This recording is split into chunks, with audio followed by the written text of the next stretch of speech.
கேட்டுக்கொண்டிருப்பது உங்க அதிரை எஃப்எம்மில் அதிரை எஃப்எம் மகளிர் மட்டும். வாழ்த்துக்கள் நேயர்களே, நீங்க கேட்டுட்டு இருக்கீங்க அதிரை எஃப்எம் 90.4. நமது சமூகம் நமது நலன் நிகழ்ச்சியில உங்க கூட இணைஞ்சிருக்கேன் நான் உங்க ஆர்ஜே சுபா. நேயர்களே, இன்னைக்கு நம்ம அதிரை எஃப்எம் மகளிர் மட்டும் நிகழ்ச்சியில திருச்சியிலிருந்து போட்டோகிராஃபரா இருந்துட்டு இருக்கக்கூடிய அர்ச்சனா அவர்கள் தான் நிகழ்ச்சியில இணைஞ்சிருக்காங்க. இவங்களுடைய போட்டோகிராஃபி ஜேர்னி பற்றியும் பெண்களுக்கும் நிறைய நல்ல தகவல்களை ஷேர் பண்ணிக்க நம்ம நிகழ்ச்சியில் ரெடியாக இருக்காங்க. நேயர்களே, நீங்களும் நிகழ்ச்சியை கேட்குறதுக்காக ரெடியாக இருப்பீங்க அப்படின்னு நினைக்கிறேன். ஸோ நிகழ்ச்சியை மிஸ் பண்ணாமல் தொடர்ந்து கேளுங்க. இப்போ வாங்க நிகழ்ச்சிக்குள்ளே போகலாம். வாழ்த்துக்கள் மேம். உங்களை பற்றி நம்ம நேயர்கள் கூட ஷேர் பண்ணிக்கோங்க. வாழ்த்துக்கள் மேம்.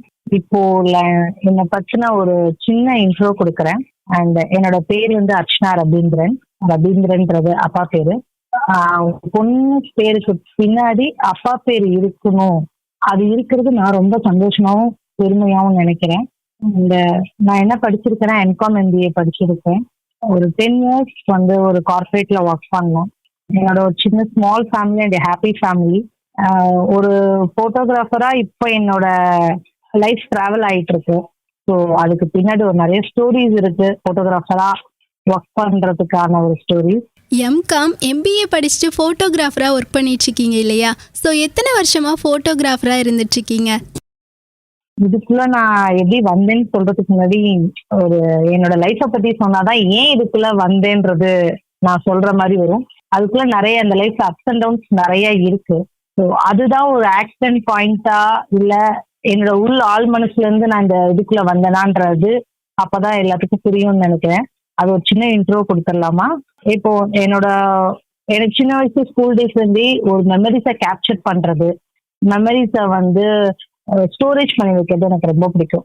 ஸோ என் ஃப்ரெண்ட்ஸோட கேங்ல வந்து அந்த கேமரா ஃபோன் வச்சிருந்தது நான் தான் வச்சிருந்தோம். ஸோ அதனால எங்க ஃப்ரெண்ட்ஸோட நாங்கள் வெளியே போறது, காலேஜை கட்டடிச்சுட்டு வெளியே போறது, படத்துக்கு போறது, இந்த மாதிரி சின்ன சின்ன மெமரிஸ், ஃப்ரெண்ட்ஸோட மெமரிஸ் எல்லாத்தையுமே நான் வந்து போட்டோ எடுத்து என்கிட்ட தான் லேப்டாப் அண்ட் சிஸ்டம்ஸ் இருக்கு. ஸோ நான் தான் சேவ் பண்ணி வச்சிருப்பேன். எல்லாமே என்கிட்ட தான் இருக்கும் ஸ்டோரேஜ். அங்கிருந்து இந்த மெமரிஸ் வந்து சேவ் பண்ணி வைக்கிறது ஆரம்பிச்சது. அண்ட் அதுக்கப்புறம் ஃப்ரெண்டு மேரேஜ் பண்ணேன். அண்ட் அவங்க ஒரு ஃபோட்டோகிராஃபர் தான். அந்த மேரேஜ் வந்து வீட்டுக்கு அகெயின்ஸ்டா நடந்தது. ஸோ அதுல ஒரு 4 years ஸ்ட்ரகிள் பண்ணி ட்ராவல் பண்ணேன். எல்லா பொண்ணுமே ஹஸ்பண்ட் நல்லா வரணும்னு நினைப்பாங்க. அதே மாதிரி நார்மல் அந்த மாதிரி பர்சனா தான் நானும் இருந்தேன். ஒரு ஸ்டேஜ்ல வந்து ஒரு இன்கம் வந்ததுக்கு அப்புறம் நம்ம சப்போர்ட் பண்ற வரைக்கும் அது யாருக்கும் பெருசா தெரியல. அந்த சப்போர்ட்னால அவங்க ஒரு அளவுக்கு வந்ததுக்கு அப்புறம் அதே பொண்ணை டாமினேட் பண்றாங்க பாருங்க. அப்ப நான் வந்து வெளியே வந்தேன். ஸோ அதுதான் நான் போட்டோகிராஃபியை சூஸ் பண்ணதுக்கான காரணம். எனக்கு இன்ட்ரெஸ்டா இருந்தது அது எந்த பொண்ணை வந்து நீங்க டாமினேட் பண்ணி எந்த பொண்ணோட பேர் வெளியே வரக்கூடாதுன்னு நினைச்சீங்களோ அதை என் அடையாளமா மாத்தணும், அதை நான் வந்து இது பண்ணணும்ட்டு வெளியே வந்தேன். 5 years ஃபோட்டோகிராஃபி ஜேர்னியில் இருந்துட்டு இருக்கீங்க இல்லையா? ஸோ உங்களுக்கு யார் கற்றுக் கொடுத்தா? இதுக்காகவே ட்ரைனிங்லாம் போனீங்களா? நான் இதுக்கு எந்த ஒரு விஷயத்துக்குமே வந்து தெரியாம இறங்கக்கூடாது. அது கரெக்டாவும் இருக்காது. ஒரு விஷயம் செய்யணும்னு வெறி இருந்தா மட்டும் பத்தாது, அதை கரெக்டா நம்ம கற்றுக்கணும். அதனால நான் ஒர்க் பண்ணிக்கிட்டே சாட்டர்டே சண்டேஸ்ல கோர்ஸ் போவேன். அந்த கோர்ஸை நான் முடிச்சேன், நான் படித்தேன், அண்ட் அதுக்கான ட்ரைனிங் எடுத்தேன். அந்த மாதிரி ஒரு course Saturday Sunday weekend course படிச்சு 6 months கோர்ஸ் மாதிரி ட்ராவல் பண்ணி படித்தேன். ஃபோட்டோகிராஃபிக்காக தனியாக ஒரு குரூப் எடுத்து ட்ரைனிங்லாம் போய் கற்றுக்கிட்டு இப்போது நல்ல முறையில் பண்ணிகிட்ருக்கீங்கன்னு சொல்லலாம். இப்போது மோஸ்ட்லி நிறைய ஈவெண்ட்ஸில் பார்த்தோன்னா ஃபோட்டோகிராஃபராக ஜென்ஸ் தான் இருப்பாங்க. அந்த வகையில் ஒரு பெண்ணாக நீங்கள் ஃபோட்டோகிராஃபர் துறையில் சாதிச்சிட்ருக்கீங்க இல்லையா? இப்போது இந்த ஜேர்னி எப்படி போய்கிட்டு இருக்கு? இதுக்கான அனுபவங்கள்லாம் இருக்கும் இல்லையா? அதை பற்றி ஷேர் பண்ணுங்க. அனுபவம் புதுசு அப்படின்லாம் நான் சொல்ல மாட்டேன். இப்போ பெண்கள் எல்லா ஃபீல்டுலையுமே வந்துட்டாங்க. நான் வந்து ஆண்களை விட பெண்கள் வந்துட்டாங்க அந்த டாபிக்கே நான் போகல. எல்லாருமே ஈக்குவல் தான். ஒரு ஆணுக்கு இருக்கிற மன தைரியத்தை விட பெண்ணுக்கு பன்மடங்கு ஜாஸ்தி. ஆணுக்கு இருக்கிற தைரியத்தை விட பெண்ணுக்கு பன்மடங்கு ஜாஸ்தி. அதை நான் ரொம்ப நம்புவேன். ஒரு ஆண் வந்து குடும்பத்தையும் வேலைக்கு போற இடத்த மட்டும்தான் ஃபேஸ் பண்றாங்க. ஆனா ஒரு பெண்ணுக்கு அப்படி கிடையாது. அவங்க பெண் சம்பந்தப்பட்ட வீடா இருக்கட்டும், ஆண்கள் சம்பந்தப்பட்ட வீடா இருக்கட்டும், குழந்தைகளா இருக்கட்டும், எல்லாத்தையுமே ஃபேஸ் பண்றாங்க. அதனால அவங்களால எந்த துறையிலையுமே ஃபேஸ் பண்ணவும் முடியும், அதை கால் பதிக்கவும் முடியும். போட்டோகிராஃப் ஃபீல்டுக்கு நம்ம வந்தோம் அப்படின்னா அந்த இடத்துல சுத்தி நின்று நம்ம போட்டோ எடுக்கும் பொழுதும் சரி, இது பண்ணும் பொழுதும் சரி, நிறைய ஃபேஸஸ் வரும். நிறைய கிளைண்ட் வந்து திட்டுவாங்க, எல்லாமே அப்ஸ் அண்ட் டவுன்ஸ் வரும். ஆண்கள் என்னெல்லாம் ஃபேஸ் பண்ணாங்களோ அதோட தாண்டியும் பெண்கள் ஃபேஸ் பண்ணுவோம். குழந்தைங்களை விட்டுட்டு போகணும், குழந்தைங்களை யார்ட்டாவது பாத்துக்க சொல்லணும், ஏர்லி மார்னிங் ஷூட் இருக்கும், மிட் நைட் ஷூட் இருக்கும், லேட் நைட்டா வீட்டுக்கு வர மாதிரி இருக்கும். ஸோ அந்த மாதிரி டைம்ல நிறைய ஃபேஸ் பண்ண வேண்டியது. தொழிலையும் தாண்டி நம்ம தொழிலுக்கு வெளியே நிறைய விஷயங்கள் இருக்கு. இந்த தொழில் நம்ம சூஸ் பண்றதுக்கு முன்னாடி அதையும் ஃபேஸ் பண்ணி ஒரு பொண்ணு எல்லா ஈவெண்ட்டையுமே கவர் பண்ணி தான் வெளியே வராங்க. பொதுவாக எல்லாருமே எந்த ஒரு செயலை செஞ்சாலும், அதே நேரத்தில் எந்த ஒரு பிஸ்னஸ் பண்ணாலுமே சரி, அதுக்கான வரவேற்புங்கிறது ஸ்டார்டிங்கில் மக்கள் மத்தியில் ரொம்ப பெருசாக கிடைச்சிருமா அப்படின்னு கேட்டால் அது கொஸ்டின் மார்க்கான ஒன்றா தான் இருக்கும். ஸோ நீங்களுமே ஃபோட்டோகிராஃபி துறையில் சிறந்து விளங்கிட்டு இருக்கீங்க இல்லையா? உங்களுக்குமே வரவேற்பெல்லாம் மக்கள் மத்தியில் எப்படி இருந்துச்சு? நான் வந்து மக்கள் மத்தியிலன்றதை தாண்டி ஃபர்ஸ்ட் நம்ம வீட்டுல என்ன வரவேற்பு அதுதான் நம்ம ஃபர்ஸ்ட் பார்க்கணும். நம்ம வீட்டுக்குள்ள ஒரு வரவேற்பு இருந்தாதான் அந்த மக்கள் இது பண்ணுவாங்க. மக்கள் 1000 பேசுவாங்க. வீட்டு பக்கத்துல இருக்கிறவங்க ஏன் ஒரு பொம்பளை பிள்ளை வெளியே அனுப்புறீங்கன்னு கேட்பாங்க. ஆனா அவங்க வீட்டு பொம்பளை பிள்ளை வேற விஷயம் பண்ணிட்டு இருக்கும், அது அவங்களுக்கு தெரியாது. அவங்க வீட்டுல அவ்வளவு விஷயங்கள் இருக்கும், அதான் யாரும் இது பண்ண மாட்டாங்க.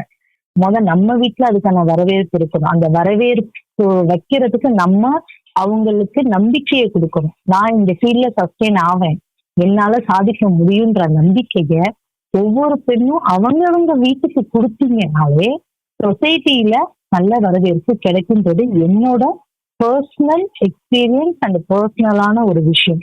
என் வீட்லயும் நிறைய, அதாவது அகெயின்ஸ்ட் கிடையாது, எதிர்க்கவும் கிடையாது. அவங்களோட சின்ன பயம் என்ன அப்படின்னா, இப்ப வேற லைஃப்ல நான் போறேன் அப்படின்னா அவங்க ஒத்துக்குவாங்களா? நீ இப்ப இவ்வளவும் பண்ற, இவ்வளவு திங்ஸ் வச்சிருக்க, இவ்வளவு இன்வெஸ்ட் பண்ற, நீ போற இடத்துல இது அவங்க வேணாம்னு சொல்லிட்டா நீ இதை நீ பண்ணக்கூடாது. அவங்களோட பயம் பொண்ணோட ஃபியூச்சர் எப்படி இருக்கு. ஏன்னா அவங்க அந்த மென்டாலிட்டில இருந்தா வெளியே வந்திருக்காங்க. அவங்களுக்கு சொசைட்டி தெரியும், பட் அந்த பொண்ணு தனியா இருப்பாள்ன்ற பயம் அவங்களுக்கு.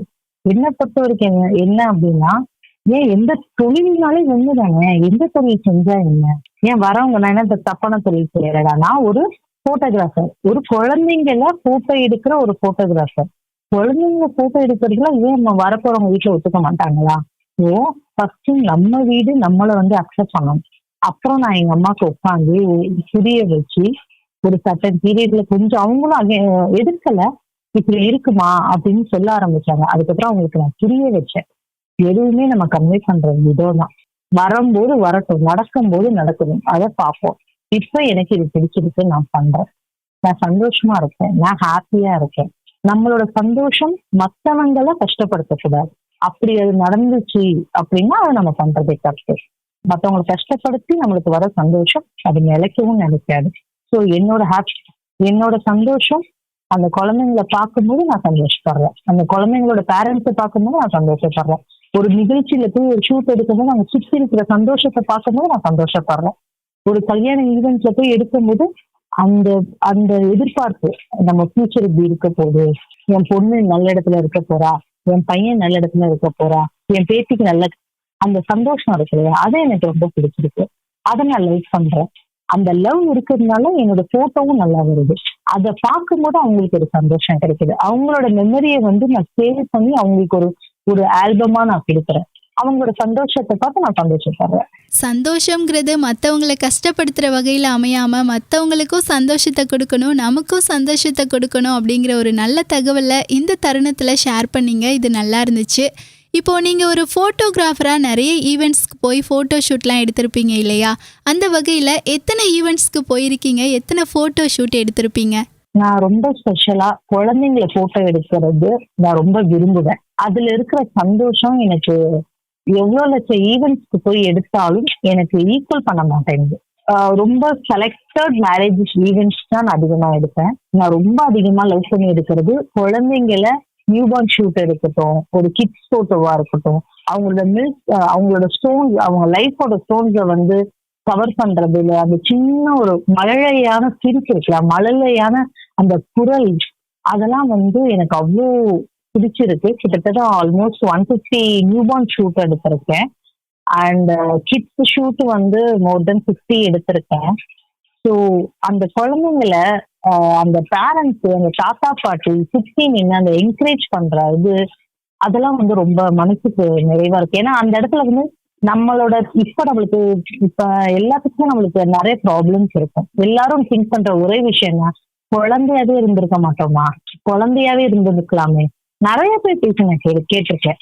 ஏன் நாங்களே ஃப்ரெண்ட்ஸ் ஜாயின் பண்ணும்போது ஸ்கூல் டேஸ் லைஃப் இருந்துச்சுல, சின்ன பிள்ளையாவே இருந்திருக்கலாம்ல, இவ்வளவு கஷ்டம் நம்மளுக்கு தெரியாதுல்ல. ஸோ அந்த குழந்தைங்க அந்த ஏஜ்ல இருக்கிற அழக நான் உங்களுக்கு கொடுக்கணும், அதுல ஒரு பார்ட்டா இருக்கணும். அது அந்த சின்ன வயசுல நம்மளால திருப்பி அதை பேக் போக முடியாது. அதுக்கான இதை நான் பண்றேன், அவ்வளவுதான். உண்மையாவே நீங்க சொல்ற மாதிரி குழந்தைகளோட அந்த மழலையான பேச்சு, அந்த சிரிப்பு, அது எல்லாமே எல்லாருக்குமே ரொம்ப பிடிச்சதா தான் இருக்கும்.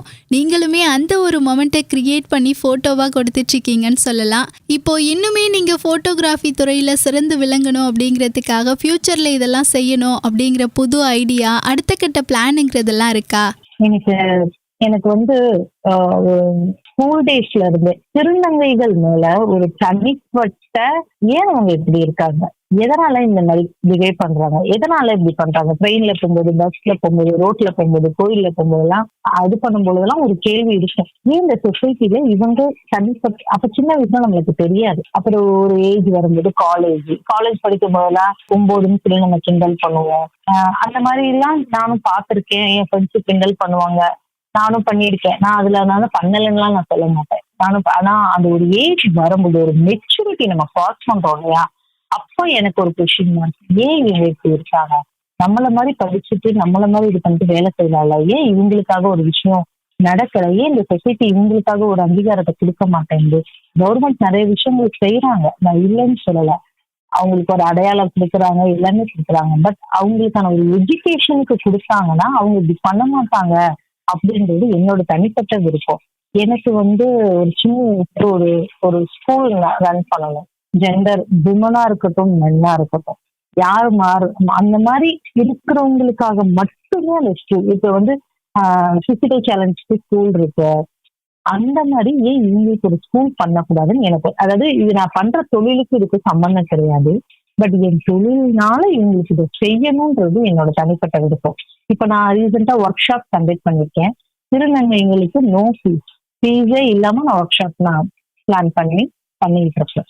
ஸோ என்னால முடிஞ்சது வந்து என்னால வந்து சம்பாதிச்சு அவங்களுக்கு கொடுக்க முடியாது. ஆனா எனக்கு தெரிஞ்ச ஒரு கலைய அவங்களுக்கு சொல்லித்தர முடியும். அது மூலியமா ஒருத்தர் மாறினாலும் எனக்கு அது சந்தோஷம் தான்.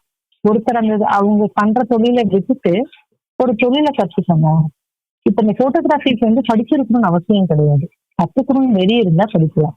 எக்ஸ்பீரியன்ஸ் தான். என்னை பொறுத்த வரைக்கும் என்ன வேணாலும் யார் வேணாலும் படிச்சுட்டு, படிப்புக்கும் ஃபுல் ஸ்டாப் கிடையாது. அதே மாதிரி படிச்சா மட்டும்தான் வாழ்க்கைன்னு கிடையாது.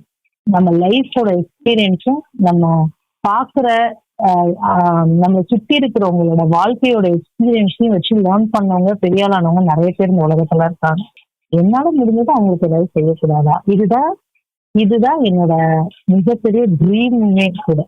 எனக்கு இன்னும் ஒரு குழந்தைய தத்தெடுத்து வளர்க்கணும் அப்படின்ற ஒரு ஆசையும் இருக்கு. அது எந்த அளவுக்கு சாத்தியமாகும்ன்றதும் எனக்கு தெரியாது, பட் ஒரு ஆசை இருக்கு. ஒரு ஃபோட்டோகிராஃபராக இருந்து ஃபோட்டோகிராஃபி சம்மந்தமாகவும் அதை தவிர்த்து பொதுவாகவே நிறைய தகவல்களை சொல்லிட்டு இருக்கீங்க. இப்போது இன்னுமே வந்து உங்களுடைய இந்த ஃபோட்டோகிராஃபி ஜேர்னியில் நீங்கள் நிறைய ஈவெண்ட்ஸ்க்கு போகும்போதெல்லாம் ஃபோட்டோ எடுப்பீங்க இல்லையா? அப்போது ரொம்ப நேரம் நின்றுட்டே இருக்க மாதிரி இருக்கும். அந்த மாதிரி தருணங்களில் நீங்கள் எவ்வளோ நேரம் நின்றுட்டே இருப்பீங்க? இப்போ ஒரு மேரேஜ்க்கே போறோம்னு வைங்க மேம்.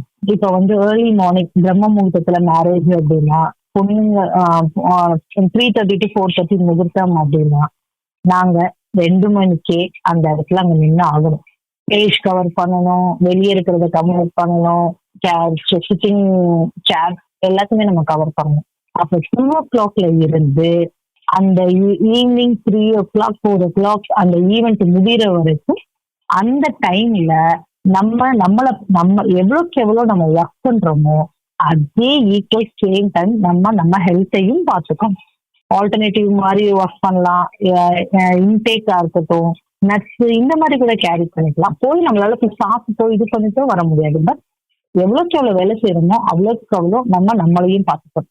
சொல்லவே வேணாம், ஃபோட்டோகிராஃபி துறையில் ஒரு பெண்ணாக உங்களுக்கு நிறைய ஸ்ட்ரகிள்ஸ் இருந்திருக்கு அப்படின்னு சொல்லலாம். இப்போது நம்ம நிகழ்ச்சியில் நேயர்களுமே இணைஞ்சிருக்காங்க இல்லையா, அவங்களுமே நீங்கள் சொல்கிற எல்லாத்தையும் கேட்டுட்டு தான் இருப்பாங்க. அவங்க அவங்களுடைய மெமரிஸை க்ரியேட் பண்ணி ஃபோட்டோவாக வேணும் அப்படின்னு கேட்டாங்கன்னா அவங்க உங்களை எப்படி காண்டாக்ட் பண்ணுறது? இது ரொம்ப அழகான ஒரு விஷயம் நீங்க கேட்டது. அண்ட் நம்மளை காண்டாக்ட் பண்ணணும் அப்படின்னா ஏஆர் ட்ரீட்டி ஸ்டுடியோன்ற இன்ஸ்டாகிராம் பேஜை ஃபாலோ பண்ணிட்டு எனக்கு அதில் டிஎம் பண்ணாலும் நான் உங்களுக்கு டீட்டெயில்ஸ் எல்லாமே ஷேர் பண்ணுவேன். அண்ட் பிஸ்னஸ் நம்பர் இருக்கு 9042496969 நம்பருக்கு நீங்க எனக்கு கால் பண்ணி இல்லை ஹாய் அப்படின்னு ஒரு மெசேஜ் அனுப்பி எனக்கு போட்டோ ஷூட் அப்படின்னாலே உங்களுக்கு ஆல் டீட்டெயில்ஸ் எல்லாமே உங்களுக்கு நாங்கள் ஷேர் பண்ணிடுவோம். இப்போ அடுத்ததா என்னதான் உங்களுக்கு உங்களுடைய இந்த ஃபோட்டோகிராஃபி ஜேர்னில நிறைய ஸ்ட்ரகிள்ஸ் இருந்தாலும் இன்னொரு பக்கம் உங்களை சந்தோஷப்படுத்துற வகையில ப்ரௌடான மொமெண்ட்லாம் இருந்திருக்கும் இல்லையா, அந்த மொமெண்ட்டை பத்தி ஷேர் பண்ணுங்க. எனக்கு தொழில ப்ரௌடான மொமெண்டா அப்படின்றத தாண்டி நான் இந்த கட்டத்துக்கு வரத்துக்கு எனக்கு ரொம்ப இதுவா இருக்கிறதுக்கு காரணமே நான் தான். என்னோட அப்ஸ் அண்ட் டவுன்ஸ் தான் என்ன இந்த இடத்துல நிறுத்திருக்குன்றத நான் ரொம்ப நம்புறேன். என்னோட அப்ஸ் அண்ட் டவுன்ஸ் தான் நான் சரி செஞ்சு அதுல இருந்து வெளியே நிற்கிறேன்ல. என்னோட பிரச்சனையே நான் யாரையும் டிபெண்ட் பண்ணாம யாரையும் நீங்க தான் காரணம் கை நீட்டி சொல்லாம என்னோட பிரச்சனையை நானே சால்வ் பண்ணி அதுல சஸ்டெயின் ஆகி அடுத்த கட்டத்தை தாண்டி நிக்கிற ஒரு மொமெண்ட்டை நான் ரொம்ப ப்ரௌடா ஃபீல் பண்றேன். ஒரு பெண்ணா ஃபோட்டோகிராஃபி துறையில் ரொம்ப தைரியமாக பயணிச்சிட்டு இருக்கீங்க அப்படின்னு சொல்லலாம். அதே நேரத்தில் எந்த ஒரு பெண்ணுமே சரி, அவங்க ஒரு செயலை செய்யும்போது ஃபேமிலி சப்போர்ட்டுங்கிறது அவசியமான ஒன்றா இருக்கும். ஸோ உங்களுக்குமே ஃபேமிலி சப்போர்ட்லாம் எப்படி இருந்துச்சு? என் ஃபேமிலி சப்போர்ட் இல்லை அப்படின்னா இந்த 1/2 hour கூட என்னால் உங்களுக்கு ஸ்பெண்ட் பண்ண முடியாது. எங்க அப்பாவுக்கு கொஞ்சம் ஹெல்த் இஷ்யூஸ் இருக்கு. ஸோ இப்போ நீங்க லாஸ்ட் டைம் எனக்கு கொஞ்ச நேரத்துக்கு முன்னாடி எங்க அப்பா என்ன அழைச்சாரு, அம்மா கொஞ்ச நேரம் பார்த்துக்கோங்க, எனக்கு ஒரு மீட்டிங் இருக்கு, நான் முடிச்சுட்டு வரேன். அது சின்ன சப்போர்ட்டா இருந்தாலுமே அது ஒரு பெரிய விஷயம். இப்போ நான் டீம்லாம் செட் பண்ணி பார்க்குறேன். ஒரு கிளைண்ட் எனக்கு ஒரு டீம் காமிச்சு இதுதான் வேணும், என் குழந்தைக்கு இந்த மாதிரி அழகா என் குழந்தைய காமிக்கணும் அப்படின்னாங்கன்னா நான் வீட்டுல உட்காந்து முதல்ல டீம் செட் பண்ணுவேன். அப்ப என் அண்ணன் பசங்க 2 சின்ன பசங்க, ஒரு 4 வயசு கேர்ள் இருக்கா, 8 வயசு கேர்ள் இருக்கா. அவங்க திங்ஸ் எல்லாம் எடுத்துட்டு வந்து அவங்க எனக்கு ஐடியா கொடுப்பாங்க. என்னோட அச்சு இப்படி பண்ணு, அச்சு இந்த மாதிரி பண்ணு, இந்த ஃப்ளவர்ஸ் இந்த கலர் நல்லா இல்ல, இந்த கலரை வை அப்படின்னா அந்த குழந்தைங்க எனக்கு என்கரேஜ் பண்ணும். இந்த என்கரேஜ்மெண்ட் தான் சந்தோஷமாவும் இருக்கும், எனர்ஜெட்டிக்காவும் இருக்கும். இந்த தருணத்துல நம்ம அதிரை எஃப்எம் மகளிர் மட்டும் நிகழ்ச்சியில இணைஞ்சிருக்கீங்க. ஸோ இந்த செகண்ட்ல ஒருத்தருக்கு நன்றி சொல்லணும் அப்படின்னு நினைச்சா யாருக்கு சொல்லுவீங்க? ஃபர்ஸ்ட் நான் எனக்கே சொல்லிக்கணும். இவ்வளவு நேரம் நான் நிறைய விஷயங்கள் உங்கள்கிட்ட ஷேர் பண்ணிருக்கேன். எனக்கு ரொம்ப நல்ல ஒரு விஷயம் நம்ம நம்மளோட குரல், நம்மளோட தாட் மற்றவங்களுக்கும் இதாகணும், எந்த விதத்துல பண்ணலாம் அப்படின்னு நிறைய யோசிச்சிருக்கேன். எனக்கு உங்களோட இது கிடைக்கும் பொழுது நான் டக்குன்னு ஓகே சொன்னதுக்கு காரணம் உங்களை மாதிரி நானும் வரணும், ஆர்ஜேவா இருக்கணும் அப்படின்னு நானும் ஆசைப்பட்டிருக்கேன். எனக்கு நான் என் மனசுல இருக்கிறத நான் சொல்லி நான் எங்கெல்லாம் ஸ்ட்ரகிள் ஆகி எங்கெல்லாம் உடஞ்சனோ அந்த மாதிரி என்ன மாதிரி நிறைய பேர் இருக்கிறாங்க, அவங்களுக்கு நம்மளால என்ன பண்ண முடியும் அப்படிலாம் நான் நிறைய யோசிச்சிருக்கேன். நம்மளுக்கு இந்த மாதிரி ஆப்பர்ச்சுனிட்டி கிடைக்குமா, உங்க இடத்துல இருந்து என்னால இருக்க முடியுமா, எனக்கு ஒரு ஆப்பர்ச்சுனிட்டி கிடைக்குமா நான் நிறைய யோசிச்சிருக்கேன். அதுக்கான இந்த பிளாட்ஃபார்முக்கு நான் ரொம்ப ரொம்ப ரொம்ப தேங்க்ஸ் சொல்றேன், நன்றி கடன் பட்டிருக்கேன்னு சொல்லலாம். ஏன்னா என் மனசுல இருக்கிற நிறைய விஷயங்கள் ஷேர் பண்ண முடிஞ்சிச்சு. ஒரு பெண் இப்படிதான் இருக்கணும் அப்படின்ற வரையறையே கிடையாது. ஃபர்ஸ்ட் ஆஃப் ஆல் ஒரு பெண்ணுன்ற அந்த வார்த்தையே எனக்கு பிடிக்காது.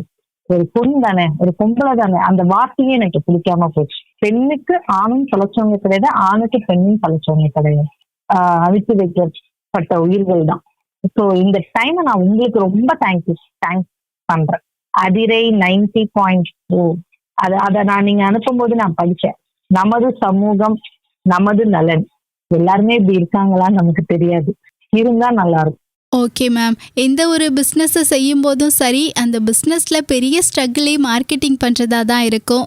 அந்த வகையில் நீங்களுமே உங்களுடைய ஃபோட்டோகிராஃபி மூலமாக நிறைய பேருக்கு அவங்களுடைய மெமரிஸை க்ரியேட் பண்ணி ஃபோட்டோ ஷூட்டாக கொடுத்துட்ருக்கீங்க இல்லையா? ஸோ அது எல்லாத்தையுமே எப்படி மார்க்கெட்டிங் பண்ணுறீங்க? மார்க்கெட்டிங்லாம் எப்படி போய்கிட்டு இருக்கு? மார்க்கெட்டிங்க்கு ஃபர்ஸ்ட் என்னோட ஃபேஸ் வெளியே தெரிஞ்சாதான் அது நம்புவாங்க. அண்ட் நிறைய நான் இன்ஸ்டாகிராமா இருக்கட்டும், ஃபேஸ்புக்கா இருக்கட்டும், யூடியூபா இருக்கட்டும், நிறைய இதுல பிசினஸ் ரிலேட்டடா நிறைய நான் பார்ப்பேன். நிறைய பிசினஸ்ல வின் பண்ணவங்கலாம் பேட்டி எல்லாம் கொடுப்பாங்க. அதெல்லாம் நிறையவே நான் பார்ப்பேன். அதுல ஒருத்தர் சொல்லியிருப்பாரு, ஒரு சார் சொல்லியிருப்பாரு, என்ன அப்படின்னா, இல்ல கொடுக்குறோம் அப்படின்னா அது என்னைக்குமே தோற்காது. அதுக்காக அந்த பொருள்ல தரம் இல்லைன்றது அர்த்தம் கிடையாது. எல்லாருமே என்ன நினைச்சுக்கிறாங்கன்னா, லோ காஸ்ட்ல கொடுத்தா உனக்கு எப்படி கட்டுப்படி ஆகும், பீப்புள்ஸே காசு கம்மியா இருக்குது அதனால நல்லா இருக்காது போல, காசு அதிகம் இருக்கிற இடத்துலதான் நல்லா இருக்கும் போல அப்படின்ற மென்டாலிட்டிய இந்த மார்க்கெட்டிங் நம்மளுக்கு கொடுத்துருச்சு. மார்க்கெட்டிங் நான் தப்பு சொல்லல, அந்த மார்க்கெட்டிங்கை நம்ம எப்படி பண்றோன்றதுல இருக்கு. நீங்க நான் என்கிட்ட ஷூட் புக் பண்றவங்களுக்கு எல்லாத்துக்குமே அஃபோர்டபுளா இருக்கும். பீப்புள்ஸ் கூட அதை அண்டர்ஸ்டாண்ட் பண்ணி அதை நம்மள்கிட்ட ஷூட் எடுத்துக்கிற அளவுக்கு தான் நான் வச்சிருப்பேன். அந்த மார்க்கெட்டிங்கோட வேல்யூ எங்க இருக்கு, உண்மையா இருக்கா, நம்மளை மீறி நமக்கு வேண்டாமே. விஜய் சார் ஒரு படத்துல சொல்லுவாரு, 4 இட்லி இருக்கு, உன்னால 3 இட்லி தான் சாப்பிட முடியுது, 4வது இட்லி நீ சாப்பிடறீன்னா அது இன்னொருத்தவங்களோடது அப்படின்னு. அதே மாதிரிதான் மார்க்கெட்டிங்கும் சரி, பிசினஸும் சரி. நமக்கு ஒரு விஷயம், நம்மளுக்கு இன்னைக்கு 10,000 ரூபாய் போதும்னா 10,000 ரூபாய் போதும். 20,000த்துக்காக இன்னொருத்தவங்களை ஏன் இது பண்ணணும், பொய்யான ஒரு தகவலை ஏன் கொடுக்கணும். முடிஞ்ச அளவுக்கு உண்மையை சொல்லி ஜெனியூனா மார்க்கெட்டிங் பண்ணோம்னா கம்மியா இருந்தாலும் அது நம்மளுக்கு லாங் லாஸ்டிக்கா வரும்ன்றத நான் ரொம்ப பிலீவ் பண்றேன். ஓகே மேம், நீங்கள் பேசுகிறத வச்சே தெரியுது எவ்வளோ ஸ்ட்ரகிள்ஸ் வந்தாலோ யார் என்ன சொன்னாலோ அது எல்லாத்தையும் கண்டுக்காமல் நீங்கள் பாட்டுக்கும் அடுத்த கட்டத்தை நோக்கி போய்கிட்டு இருக்கீங்க அப்படின்னு சொல்லலாம். இப்போது நீங்கள் அடுத்த கட்டத்தை நோக்கி போகிறதுக்கு நம்பிக்கையான ஒரு காரணம் இருக்கும் இல்லையா? அதை பற்றி சொல்லுங்கள். அடுத்த கட்டத்துக்கு எடுத்து போகணும் அப்படின்றது என்னோட பர்சனல் நான் சொல்லணும் அப்படின்னா, ஒரு வார்த்தை இதுக்கு முன்னாடி நீங்க பேசும்போது நான் சொன்னேன், பொம்பளை அப்படின்னு. அந்த வார்த்தை தான் என்னை இவ்வளவு தூரம் ஓட வச்சுச்சு. அந்த வார்த்தை தான் என்ன அடையாளமா நிக்க வச்சுது. நான் ஒரு அடையாளமா இருக்கணும், என்ன மாதிரி இருக்கிறவங்களுக்கு நான் ஒரு அடையாளமா இருக்கணும். என்ன பிரச்சனை லைஃப்ல நடந்தாலும் எது வேணாலும் நடக்கட்டுமே, லைஃப் நம்மள ஒரு கட்டத்துல ஒரு இடத்துல நிறுத்தி வச்சோம், உயரத்துல நிறுத்தும். அதை நான் ரொம்ப பிலீவ் பண்றேன். இது வரைக்குமே ஒரு ஃபோட்டோகிராஃபராக இருந்து நிறைய நல்ல தகவல்களை ஷேர் பண்ணீங்க. இப்போது ஒரு பக்கம் நீங்கள் ஃபோட்டோகிராஃபராக இருக்கிறது மட்டும் இல்லாமல் இன்னொரு பக்கம் ஒரு பெண்ணாக இருக்கீங்க இல்லையா? அதனால் இந்த கொஸ்டின் கேட்குறேன். ஒரு பெண்ணாக மற்ற பெண்களுடைய வளர்ச்சிக்கு இந்த தருணத்தில் என்ன சொல்ல நினைக்கிறீங்க? எல்லாருமே ஈக்குவல் தான்றத நான் ரொம்ப நம்புறேன். ஆனா ஒரு அதிகாரத்துல இருக்கிற ஆண்கள் பெண்களை அடிமைத்தனம் நடத்துறாங்கல்ல, அந்த இடத்துல நம்ம இருக்கக்கூடாது. அது லைஃபா இருக்கட்டும், வேலை செய்யற இடமா இருக்கட்டும், எதுவா வேணாலும், எந்த இடமா இருக்கட்டும். ஒரு ஆட்டோக்காரர் நம்மள்கிட்ட மரியாதையா இல்லாம பேசினா கூட அங்க நீ எழுத்து குரல் கொடு. நீ சுத்தி எல்லாருமே என்ன நினைக்கிறாங்க, ஒரு பெண்ணு ஒரு இடத்துல குரல் கொடுத்தா என்ன இப்படி கத்துறா, சுத்தி இருக்கிறவனுக்கு அங்க என்ன நடந்திருக்குன்னே தெரியாது. ஒரு வேலை செய்யற இடத்துல ஒரு நம்மளுக்கான அங்கீகாரம், நம்மளுக்கான ப்ரொமோஷன் கொடுக்கணும், அந்த இடத்துல குரல் கொடுங்க. வேலை கூட போயிட்டு போகுது, அடுத்த வேலை இருக்கு, அங்க ஏன் நீ அடிமைத்தனமா இருக்க, அங்க குரல் கொடு. எந்த குரல் கொடுக்கணுமோ ஒரு பெண் குரல் கொடுக்கணும். நம்ம அந்த குரல் கொடுக்காததுனாலதான் ஏதாவது ஒரு பொண்ணு குரல் கொடுக்கும்போது பத்தியா அந்த பொண்ணு எப்படி, அதுதான் பெண்களை மட்டம் தட்டிக்கிறோம். ஒரு பெண்ணே ஒரு பெண்ணை வளர விடுறது கிடையாது. ஆண்கள் எந்த அளவுக்கு பண்றாங்கன்றது அடுத்த விஷயம். ஒரு பெண்ணே இன்னொரு பெண்ணுக்கு சப்போர்ட் பண்றது கிடையாது. ஒரு பெண்ணே இன்னொரு பெண் வளர்ச்சியை பார்த்து பொறாமப்படுறா. அவளுக்கு நடந்துச்சு எனக்கு நடக்கலையே அப்படின்னு நினைக்கிறாங்க. முதல்ல அவங்க மாறணும். நான் மற்ற பெண்களுக்கு சொல்றதை விட நான் முதல்ல நான் சொல்லிக்கணும். என்கிட்டயும் நிறைய பிளஸ் அண்ட் மைனஸ் இருக்கு, என்கிட்டயும் நிறைய விஷயங்கள் இருக்கு, அதை நான் மாத்தணும். எனக்கு நானே நிறைய விஷயங்கள் சொல்லிக்கணும். அதே மாதிரி ஒவ்வொரு பெண்ணும் மிரர் முன்னாடி நின்று நம்ம எப்படி இருந்தோம், இப்ப எப்படி இருக்கோம், இப்ப என்ன பண்ணிட்டு இருக்கோம் அப்படின்னு யோசிச்சாலே நம்மளுக்கு ஒரு கிளாரிட்டி கிடைக்கும். நம்மளுக்கு டிசிஷன் எடுக்க முடியாத இடத்துல விட்டுருங்க. அதுவே அந்த செட்டில் பண்ணும். என்னி பிரச்சனை செட்டில் ஆகும். நம்மளுக்கு ஒரு பாதையை அதுவே வாழ்க்கையே அமைச்சு கொடுக்கும். அதுபடி போனா நல்லா இருக்கும்ன்றது என்னோட தனிப்பட்ட அபிப்பிராயம். நான் யாருக்கும் வளர்ச்சிக்கு நீங்க இது பண்ணுங்க அது பண்ணுங்கன்னா சொல்லல. அவங்கவுங்களுக்கு என்ன வேணும்ன்றத அவங்கவுங்கதான் முடிவு எடுக்கணும். எனக்கு என்ன வேணும், எனக்கு எது வேணான்ற முடிவை நான் எடுக்கணும், எங்க அம்மா எடுக்க கூடாது. சஜஷன் கேட்கலாம், ஆனா ஃபைனல்ன்றது நீங்க தான் எடுக்கணும். அதுல நான் ரொம்ப தெளிவா இருப்பேன். அதனால மத்தவங்களுக்கு நான் சொல்றதுல தாண்டி எனக்கு நானே சொல்லிக்கணும்னு நினைக்கிறேன். ஒரு பெண்ணா தைரியமா இருந்து மற்ற பெண்களும் தைரியமா இருக்கிறதுக்காக ஒரு சூப்பரான தகவலை இந்த தருணத்துல ஷேர் பண்ணீங்க. இப்போ நிறைய பேர் பார்த்தீங்கன்னா உங்களை மாதிரியே பிடிச்சி இன்ட்ரெஸ்டோட ஃபோட்டோகிராஃபி துறையை சார்ந்து படிச்சுட்டு இருப்பாங்க. ஸோ அவங்களுக்குமே என்ன சொல்ல போறீங்க? உங்களுக்கு பிடிச்ச ஒரு விஷயம் செய்யணும்னு நினைக்கிறீங்கன்னா செஞ்சிடணும். செஞ்சதுக்கு அப்புறம் வரது அப்ப பார்த்துக்கலாம். அது சக்சஸ் ஆகலாம், இல்ல ஃபெயில் ஆகலாம், என்ன வேணாலும் ஆகும். நம்ம சைக்கிள் ஓட்டணும்னா கீழே விழுந்து அடிபட்டு ரத்தம் வந்தாதான் நீங்க அந்த சைக்கிள் ஓட்ட முடியும். அந்த சைக்கிளை நீ ஓட்டினாதான் அடுத்து வண்டி ஓட்ட முடியும், வண்டி ஓட்டினாதான் அடுத்து கார் ஓட்ட முடியும். நீ சைக்கிள் ஓட்டும் போது எங்கேயும் போய் இடிக்காம இருக்க மாட்டேன், ஆக்சிடென்ட் பண்ணாம இருக்க மாட்டேன். அதே மாதிரிதான் business, any kind of business. நீ பிசினஸ்ல இறங்கிட்டாலே தோல்விகள் வரும். எப்படி நீ இன்னொரு இடத்துல கை நீட்டி சம்பளம் வாக்கும் போது அங்க வர அப்ஸ் அண்ட் டவுன்ஸை நீ தாங்கிக்கிறீங்களோ, அதே மாதிரி ஒரு தொழில் செய்யும் பொழுது அப்ஸ் அண்ட் டவுன்ஸ் வரதான் செய்யும். அந்த அப்ஸ் அண்ட் டவுன்ஸை நீ தாங்கிக்கிற கெப்பாசிட்டி இருந்துச்சுன்னா லைஃப்ல எனி பிரச்சனை என்ன ப்ராப்ளம்ஸ் வந்தாலும் உன்னால ஃபேஸ் பண்ண முடியும். யாரால தோல்வியை அக்செப்ட் பண்ணிக்க முடிஞ்சு அடுத்த கட்டத்துக்கு போறாங்களோ எல்லாருமே வின்னர்ஸ் தான். அதுக்கு நம்ம ஃபர்ஸ்ட் ப்ரைஸ் வாங்கணும்னு அவசியம் இல்லை. அதை நீ ஃபர்ஸ்ட் ப்ரைஸ் வாங்க முயற்சி செய்யறதே சக்சஸ் தான். ஓகே மேம், இது வரைக்குமே பிஸ்னஸ் செய்யக்கூடியவங்களுக்கும் ஒரு பெண்ணாக மற்ற பெண்களுடைய வளர்ச்சிக்கும் ஃபோட்டோகிராஃபி துறையை சார்ந்து படிக்கக்கூடியவங்களுக்கும் பயனுள்ள நல்ல தகவலை நிறையவே ஷேர் பண்ணிங்க. இப்போது லாஸ்ட்டாக நம்ம அதிரை எஃப்எம்க்கும் அதிரை எஃப்எம் நேயர்களுக்கும் என்ன சொல்லணும்னு நினைக்கிறீங்க? இப்போ நிறைய பேர் நான் ஏதாவது தவறுதலா பேசினாலும் ஃபர்ஸ்ட் சாரி சொல்லிடுறேன். யாரையும் ஹர்ட் பண்ணணும்னு நான் எதுவும் கன்வே பண்ணல. என்னோட பர்சனல் எக்ஸ்பீரியன்ஸ்ல இருந்து நாம் பார்த்து வளர்ந்த சூழ்நிலைகள்ல இருந்தும் எனக்கு ஏற்பட்ட அனுபவங்கள்ல இருந்தும் தான் நான் இது எல்லாத்தையுமே நான் உங்களுக்கு சொன்னேன்.